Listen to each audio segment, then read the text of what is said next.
In today's video, I'm going to teach you how to retouch a face in CapCut PC. Whether you're polishing up a professional video or enhancing a personal project, learning to refine facial features can take your editing to the next level. CapCut's powerful editing tools, including its AI-driven retouch features, make it easy to smooth skin, brighten smiles, and adjust facial features while keeping the results natural and realistic.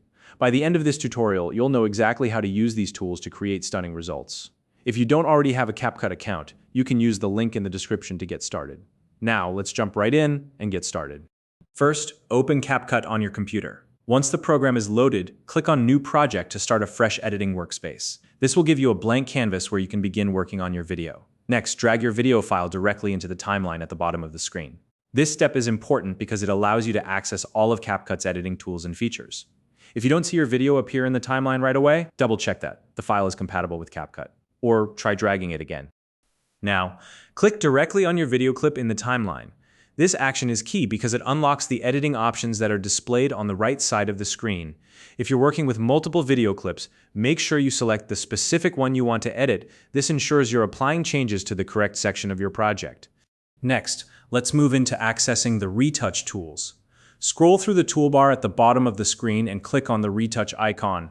If you're new to CapCut, the interface might feel a little crowded at first, but don't worry with some practice. Navigating these tools will become second nature. Once you're in the retouch menu, select the face option. CapCut uses AI to automatically detect faces in your video, which saves you the trouble of manually masking or outlining.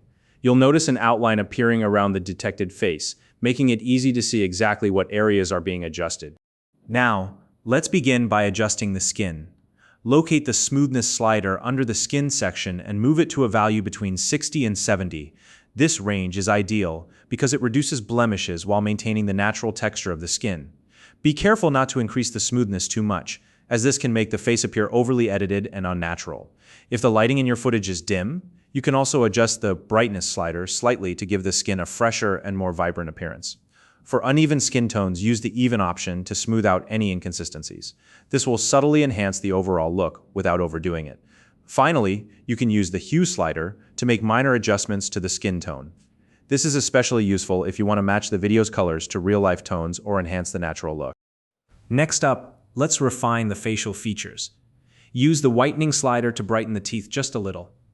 A slight adjustment here can enhance the smile while still keeping it realistic. Moving on, adjust the smile line slider to soften any wrinkles or expression lines around the mouth. This helps tone down those areas while keeping the personality and natural expressions intact. Lastly, use the dark circle slider to reduce any shadows under the eyes. This adjustment brightens the under eye area and gives the face a more energetic and refreshed appearance.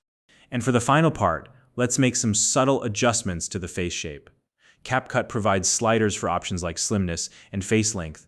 Adjust these as needed to define features or enhance the overall look of the face. Remember, it's best to keep these changes minimal to avoid distorting the natural appearance. Small, subtle edits often have the most impactful results. And that's it. You've just learned how to use CapCut's retouch tools to enhance facial features in your videos while keeping everything natural and realistic. If you have any questions or want to share your own editing tips, feel free to leave a comment below. If you found this video helpful, please like and subscribe.